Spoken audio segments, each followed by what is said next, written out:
안녕하세요. 그 책방입니다. 이번에 준비한 작품은 윤규열 작가의 군산 녹색 그 바다라는 작품입니다.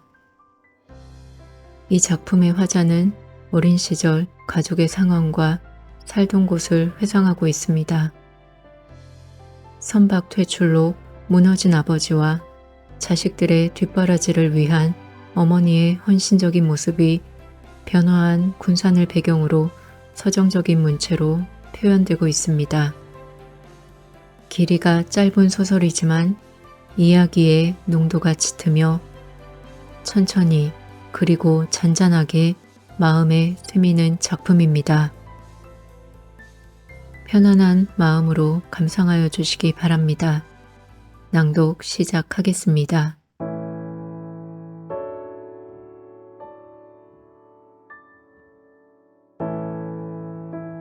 군산 녹색 그 바다. 윤규열.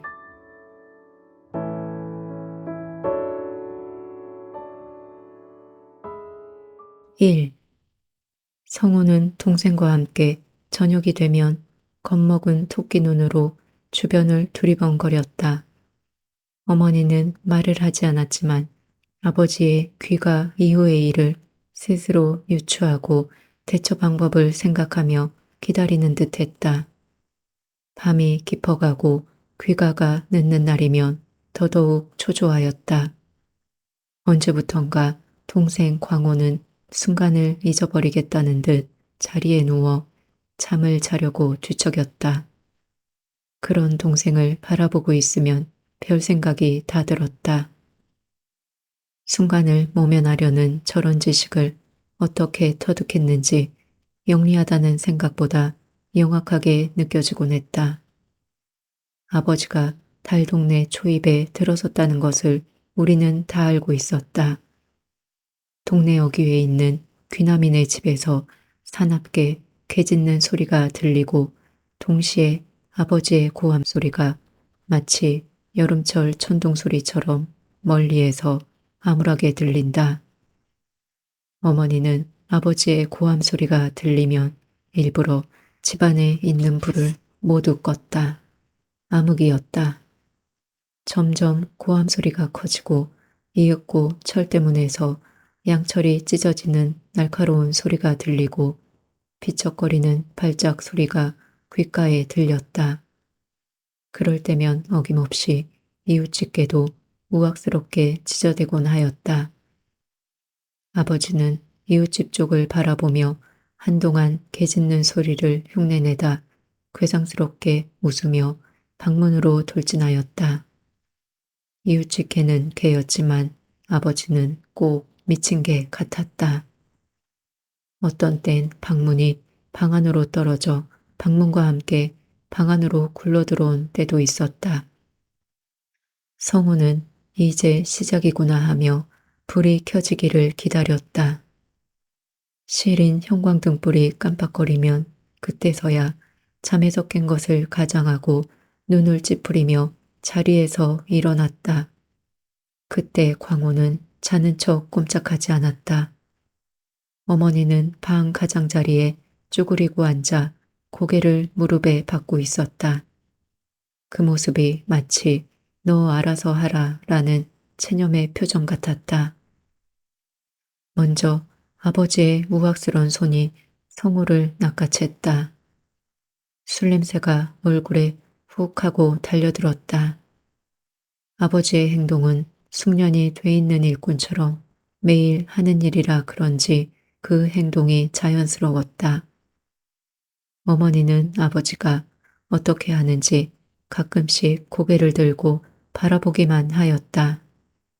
성우는 늘 아버지가 좋아하는 노래를 몇 곡 하고서야 자리에 앉을 수 있었다. 밖에서 좋은 일이 있었을 땐 성우가 노래 부르는 동안 일어나 춤을 추었고 괴상스러운 목소리로 같이 따라 부르기도 하였다. 아버지의 일상은 변하지 않았다. 나이가 들면 힘도 빠진다는데 그렇지 않았다. 어떤 땐 자고 있는 동생을 걷어차며 일어나라고 하였지만 동생은 꿈쩍도 하지 않았다. 그럴 때면 늘 가장자리에 앉아있던 어머니가 개입하였다. 개 같은 놈! 어머니는 동생에게 향하는 아버지의 폭력을 그렇게 하여 자기에게로 옮겨 놓았다. 뭐? 아버지는 사천왕상의 눈으로 어머니를 노려보았다. 네가 미친 개가 아니고서야 어떻게 자식에게 그럴 수 있어? 어머니는 아버지의 살기 어린 눈을 똑바로 바라보았다. 이년 보게? 인정사정 없이 발길질을 하였다. 어머니는 개의치 않고 더욱 앙칼진 목소리로 대들었다. 죽여라, 죽이라고. 나중에는 어머니의 고함 소리가 더 컸다. 어느 정도 시간이 흐르고 폭력이 누그러질 때쯤 고목나무가 바람에 힘없이 쓰러지듯 자리에 누웠다. 일단 자리에 누우면 문풍지가 떨릴 정도로 코를 골았다. 그때서야 동생은 자리에서 일어나 두려운 눈으로 누워있는 아버지를 바라보며 어머니에게 안겼다. 아버지의 잠든 얼굴을 보면 마음이 편치 않았다. 이마 주름 속에 가장으로서 할 일을 못하고 살고 있는 서러움이 숨어 있는 것 같았다. 동네 친구들의 아버지처럼 생각하려고 안간망 어선의 선장으로 망망대해의 거친 파도와 싸우며 고기를 잡는 아버지의 모습을 떠올려 보기도 하였다. 아버지 친구들은 지금도 아버지에게 캡틴이라는 말을 종종 썼다. 어이 캡틴, 오늘은 술 안 하나? 캡틴이라는 소리에 가슴을 펴고 마치 선장이 선원들을 바라보듯 친구들을 바라보았다. 하지만 아버지 친구들은 말만 그렇게 하였지 아버지의 태도를 마치 지나가는 골목 강아지 보듯 하였다. 아버지가 지금은 저렇지만 젊었을 때는 대단했어. 어땠는데? 안강망 배라고 있단다. 흔히 중선이라고도 해. 먼 바다 동진하나 남진하에서 고기를 잡는 어선이지. 그런 배를 원양어선이라고도 해. 그런 배이 선장이셨다. 그땐 고기를 잘 잡는 선장이라 서로 데려가려고 선주들이 문턱이 닳도록 우리 집에 찾아왔었지. 지금은 왜 배를 안 타? 부두에 배들이 많은데. 나라에서 여기 있는 큰 배들을 다 퇴출시켰지. 고기도 잘 나지 않고 경쟁이 심하다면서. 네가 보았던 그 배들은 아버지께서 타시던 배보다 작은 어선들이지. 그네에서 고기를 잡는 배들이고 유자망이라고 한단다. 아버지는 그 배들은 쳐다보지도 않는다. 이 동네에는 선원들이 많았었지. 배가 없어지니 살기도 힘들어져 다 떠났고 이렇게 아버지와 몇몇 사람들만 아직 이곳을 떠나지 못하고 있어. 아버진 그때 일을 잊지 못해 저렇게 변해버렸단다. 동생은 기억하기 싫은 아버지의 광기보다 아버지를 이해하려는 무엇을 발견하려는 듯 어머니에게 다가앉았다. 광우의 얼굴만 바라보던 어머니의 눈은 슬펐다. 아버지를 두둔하는 것이 자신이 남편과 살게 되었다는 합리화의 한 방편이었다는 것을 그때는 알지 못했다.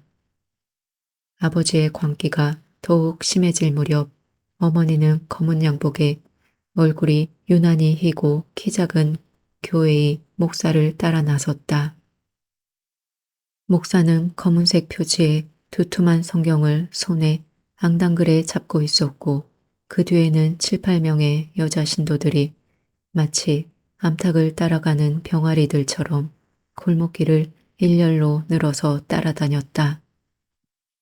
처음에 어머니는 병아리 속의 백조처럼 그들과 어울리지 않았지만 얼마가 지나자 그들의 일원이 되어 있었다. 아버지는 그런 어머니를 더욱 핍박하기 시작했다. 전 같으면 어머니의 칼날 같은 목소리에 아버지의 행동이 무뎌졌지만 교회를 다니고 난 후로는 신을 믿고 있다는 명분을 보이기 위해서였는지 아버지의 핍박을 참고 있을 뿐이었다. 어머니는 아버지의 핍박이 심해질수록 교회에 있는 날이 많았다. 철야 기도를 한다는 목적으로 집에 들어오지 않는 날도 잦았다. 그런 날이면 성호는 아버지의 폭행 때문에 더욱 힘들었다. 어느 날이었다. 어머니는 동생을 바라보며 눈물을 흘렸다. 그날 울면서 좋은 날이 되면 찾아온다는 말을 하였다. 그 눈물이 무엇을 상징하고 있는지, 좋은 날이 언제인지 그때는 알 수 없었지만 얼마 지나지 않아 그 말의 뜻을 알 수 있었다. 어머니는 그 후 기도원으로 들어간다는 말을 남기고는 영영 집으로 돌아오지 않았다. 처음에 아버지는 밤마다 욕을 하며 이를 갈았지만 시간이 갈수록 어머니를 어떻게 해서든 찾아오겠다는 쪽으로 변했다. 교회를 찾아가 목사에게 아내를 숨겼다고 윽박질러 보기도 하고 사정도 해보았지만 목사는 소가 닭보듯하며 말을 붙여주지 않았다. 자제력을 잃은 아버지는 더더욱 술에 절어 살았다. 늘 어머니의 모습만 생각하며 아버지의 늦은 귀가를 기다렸지만 집에 들어오지 않는 날이 많았다. 동네 사람들의 말로는 동네역 위에 있는 큰 느티나무 아래에서 누군가를 기다리며 잠을 자곤 한다는 거였다. 어린 나이였지만 집을 나간 어머니를 원망하기보다는 차라리 나가는 것이 나았다 생각하기도 했다. 힘겹게 살고 있을 그때 어머니가 말했던 배들의 퇴출을 기억하고 퇴출시킨 장본인이 우리 가정을 이렇게 만들었다고 생각하며 대상도 없는 사람을 원망도 하였다. 초등학교를 졸업할 무렵 얼굴이 새까맣게 그을린 어머니가 학교로 찾아왔다. 철봉 앞에서 어머니를 바라보는 것이 서먹하여 매달려 어머니를 보았다. 어머닌 그 모습을 그 자리에 서서 바라보기만 하였다. 동생은 잘 있지? 울먹이는 소리였지만 어머니의 눈에는 눈물이 보이지 않았다. 어머니는 애써 의연한 모습을 보이려고 애를 썼던 것 같았다. 잘 있어요. 그 말을 하고 끝내 울고 말았다. 자꾸만 거꾸로 매달린 철봉 위에서 어머니와 학교, 하늘이 빙빙 주위를 맴돌았다. 눈물은 이마로 흘러가며 간지럽게 선을 그었다. 울긴 왜 울어? 넌 조금 후면 중학교에 가야 된단다. 그래서 내가 이렇게 널 중학교에 보내려고 찾아온 것이고. 선생님께 중학교는 가지 않겠다고 말했어요. 안 된다. 배워야 산다는 것을 네가 크면 알 것이고 엄마는 그것 때문에 이렇게 일을 하고 있었던 거야. 그 말을 하고 교무실로 선생님을 찾아간 어머니는 우리 성호도 중학교를 간다는 말을 하고는 떠났다. 서러웠다. 야위어만 가는 아버지가 교문 앞에서 어머니와 대화하는 것을 지켜보고 있는 듯 하였다. 광우가 3학년이었지만 찾아보지도 않고 떠난 어머니의 비장함이 성장하면서도 늘 가슴을 짓눌렀다. 긴 겨울방학이 시작되고 아버지는 끝내 동네 어귀의 큰 느티나무 아래에서 숨을 거두었다. 사람들은 그랬다. 자기의 과오를 생각하며 집을 나간 아내를 기다리다 얼어 죽은 거라고. 죽기 하루 전날 밤 아버지의 마지막 말이 환영처럼 따라다녔다. 성호야, 엄마는 아무리 기다려도 오지 않는구나.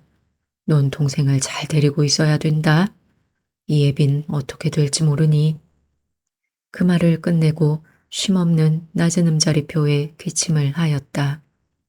그때 어머니가 학교로 찾아왔었다는 말은 아버지에게 끝내 하지 않았다.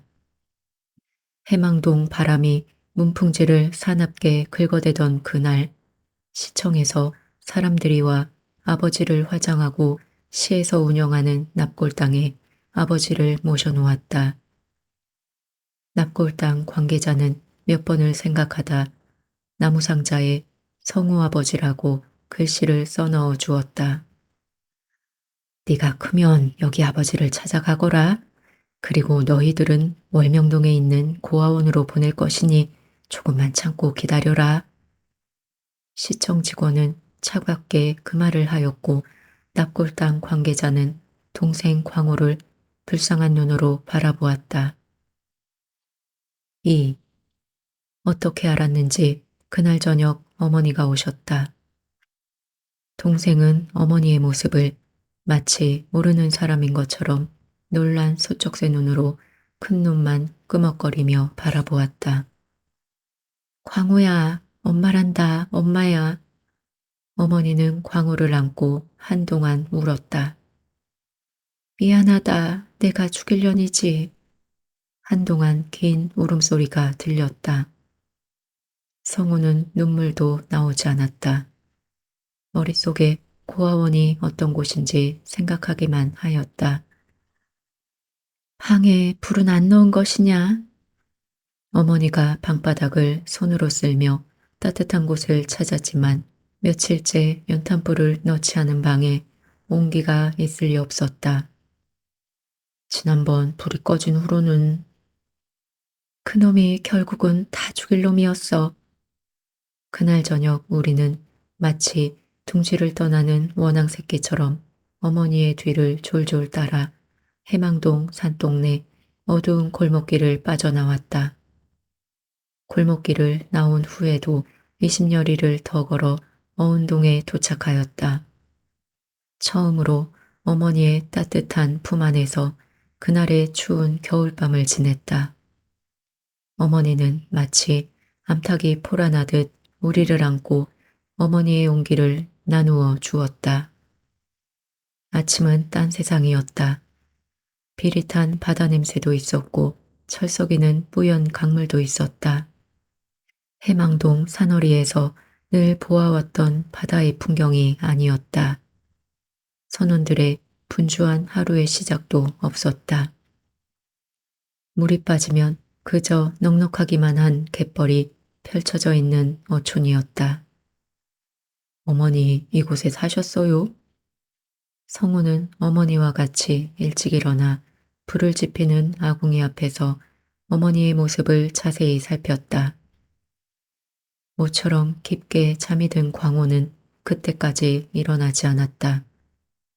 여기서 네가 중학교에 다닐 학자금을 마련하고 있었단다. 이제 아빠도 없으니 넌 자유롭게 공부만 하면 되는 거다. 어미는 저 갯벌에 나가 너와 동생을 위해 돈을 벌 거니까. 신이 났다. 곁에 어머니가 있다는 것과 어머니가 자신을 위해 미래를 준비하고 있었다는 것이 꿈만 같았다. 이런 것이 다 뭐래요? 너도 조금 후면 알 것이다. 저것들은 다 어미가 쓰는 도구들이란다. 저것은 갯벌 썰매다. 뻘배라고도 하지. 저 앞에 있는 갯벌을 그냥 들어가면 발이 빠져 일하기가 힘들어 저걸 타고 밀고 다녀야 되는 거다. 우와, 재미있겠어요. 쉬운 일이 아니야. 저걸 잘 타야 힘이 안 들어. 쇠수랑같이 생긴 저건요. 저건 뻘을 파 바지락을 잡는 것이고 저건 삽과는 다르지. 저건 종가래라고 해. 저걸로 낙지를 잡는 것이고 저건 맛석에 맛을 잡는 도구고 저건 그냥 호미가 아니고 바지락 잡는 호미다. 저런 걸로 조개를 잡는 거예요? 조개도 종류가 많아. 여기에서는 바지락과 생합을 잡는단다. 생합은 저 족대로 끌면서 잡지. 손끝에서 느끼면서 일을 한단다. 성우는 어머니의 얼굴을 빤히 바라보았다.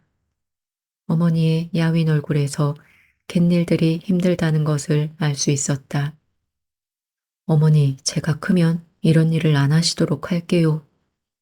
성우는 부엌에 나란히 걸려있는 도구들을 바라보았다. 손때 묻은 도구들이 종류별로 잘 정돈돼 걸려 있었다. 아니다. 나는 너와 광호를 위해 살아야 되니 내 걱정은 하지 말고 공부나 열심히 해. 알았지? 네. 마지못해 대답하고 어머니 옆으로 바짝 다가앉았다. 그때부터 어머니가 불을 지피는 아침 시간에 종종 이야기를 하였다. 해망동에서 지낸 집보다 허술했지만 어머니의 온기 때문에 늘 따뜻했다. 어머닌 물이 나면 갯벌로 향했고 들면 들어와 잠시 휴식을 취했다. 때때로 소금밭으로 나가 일도 했다.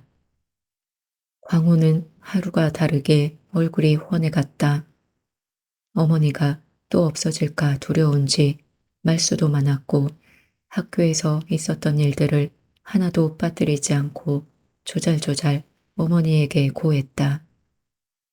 중학교를 졸업할 무렵이었다. 성호야, 저기 좀 봐라. 어머니의 손가락 끝은 새만금 둑이었다. 차들이 먹이를 운반하는 개미떼 같아요.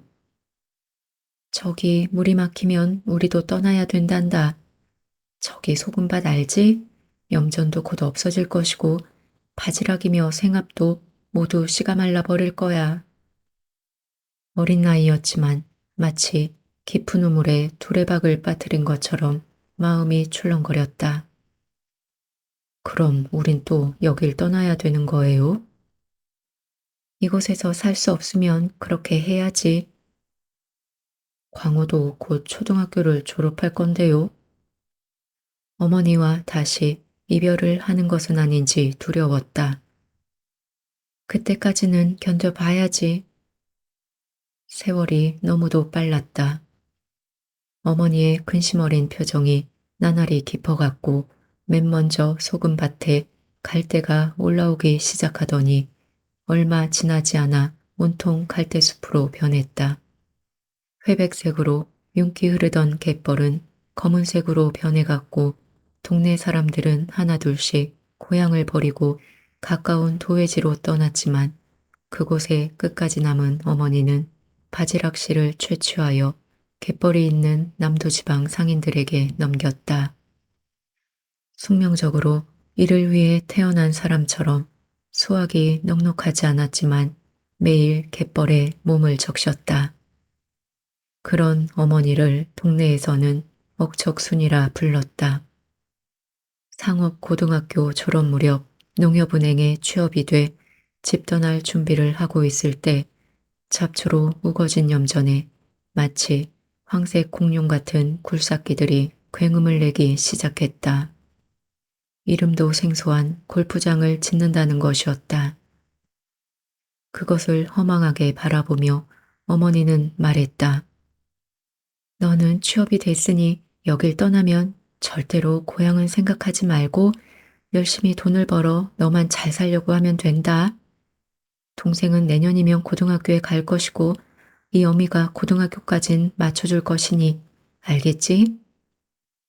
어머니, 제가 동생은 책임져야지요. 대학교까지 책임질 것입니다. 고맙지만 아니다. 동생까진 내일이고 여기서 바지락 씨를 잡아 동생을 가르칠 것이다. 알았지? 이 어미가 너희 둘을 두고 홀로 나왔었는데 그것도 못한다면 되겠느냐. 그때는 너희들이 보고 싶어 늘 눈물을 달고 살았지만 지금은 너희들이 커가는 모습을 보고 있으면 너무도 행복하다. 은행은 돈을 많이 준답니다. 광호 하나쯤은 제가 가르칠 수 있어요. 이젠 쉬시면서 사셔야지요. 성호야, 고맙다. 너희 둘을 위해 이를 악물고 살았는데 이제야 하나씩 이루어지는 것 같구나. 성호는 말은 하지 않았지만 광호의 문제만큼은 자기가 해결하리라 생각하며 어머니 손을 꼭 잡았다. 3. 그렇게 떠나온 고향 어운동이었다. 성호는 이곳에 오기 전 해망동에 들러 유년 시절 살던 집을 찾아보았지만 아파트를 짓는다고 파헤쳐져 흔적조차 없었다. 골프클럽 하우스 2층에 서서 창밖으로 펼쳐져 있는 골프장을 내려다보고 있었다. 녹색의 바다였다. 열심히 골프채를 휘두르는 사람들은 이곳이 염전이었고 소금을 굽는 사람들이 삶을 위해 땀 흘렸던 곳이었다는 사실을 상상도 못할 것이었다. 오이, 성우, 뭔 생각이 그리 깊나? 넓은 골프장이 맘에 드네. 81홀이라고 하네. 이만한 땅이면 우리나라에서 그리 흔한 것은 아니지. 자네, 여기가 고향 아니었나? 맞네. 저쪽 조그만 마을에서 살았었네. 아직 몇몇 사람들이 살고 있는 고향 쪽을 바라보았다. 그곳으로 마치 시린 햇볕이 쏟아져 내리는 것 같았다. 티업 시간이 얼마 남지 않았네. 빨리 내려오게. 알았네. 성우의 슬픈 얼굴을 바라보고 친구가 먼저 내려갔다. 친구가 떠나고 한동안 창밖에 펼쳐진 녹색 바다를 바라보았다. 광우가 고등학교를 졸업하고 서울에 있는 대학에 합격했다고 좋아하던 어머니의 모습이 클로즈업 되어 눈앞에서 웃는 모습으로 나타났다 사라졌고 소금밭을 일구는 사람들과 어머니의 모습이 녹색 바다의 신기루처럼 나타났다 사라졌다. 어머니는 광우의 부탁대로 대학 등록금과 입학금을 마련해주고 암으로 세상을 떠났다. 아픔도 참고 갯벌에서 일을 하다 쓰러져 병원으로 옮겼으나 병원에서는 이미 늦었다고 말했고 이틀을 넘기지 못하고 숨을 거뒀다. 마을 사람들은 억척순이가 제 몸을 버려 아이들을 키워냈다고 칭송하는 사람도 있었고 자식 다 필요 없는데 고생만 하고 떠났다는 사람도 있었다. 마지막 임종 때 아버지와 같은 장소에 장사를 지내달라고 말하여 우리는 어머니의 요청대로 아버지와 같은 장소에서 화장을 하였다. 아버지의 유골함은 나무상자에 그대로였고 무디게 쓰여있는 성우아버지라는 문구도 그대로였다. 나무상자의 유골함을 도자기로 바꾸고 아버지의 이름인 유경모라는 이름을 써넣었다. 어머니의 유골함에는 억척순이라는 문구 앞에 김순이라는 이름을 써넣어 나란히 공동묘지에 안장하였다. 장사를 지내던 날 대학생인 광호는 어머니가 한 말을 되뇌이며 늦게까지 슬프게 울었다. 어머니가 성우에게 했던 말을 광호에게도 똑같이 했다는 것을 그때서야 알았다. 성우는 늘 어머니의 말을 떠올리며 살았다. 업무상 어려움이 생기면 고향을 생각하다가도 어머니의 말을 생각했다. 너는 취업이 됐으니 여길 떠나면 절대로 고향은 생각하지 말고 열심히 돈을 벌어 너만 잘 살면 된다. 그 말이 어부였던 아버지의 불행했던 삶과 자신의 힘든 역경을 생각한 자식에 대한 삶의 지혜를 알려준 거라 생각했다. 고향은 변화에 휘말려 있다.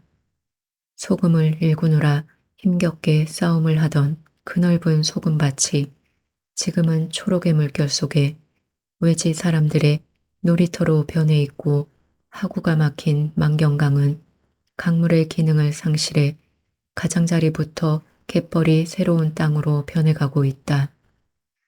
성우는 넓은 골프장에 초록색 바다를 바라보며 변화의 가장자리에 서서 신음하는 사람들의 모습을 하나하나 떠올려 보았다.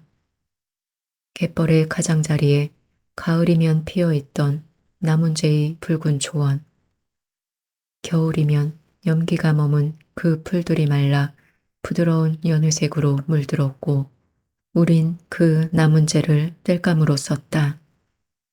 타닥타닥 불을 지피던 아궁이 앞에 어머니와 유년의 성우가 주고받았던 정다운 이야기들이 마치 밀려오는 파도처럼 다가왔다가 포말이 되어 사라졌다. 그래, 우리의 삶이 어찌 될지 아무도 모르는 일이지. 고향을 떠나기 전 어머니의 말도 그 때문이었을 거야.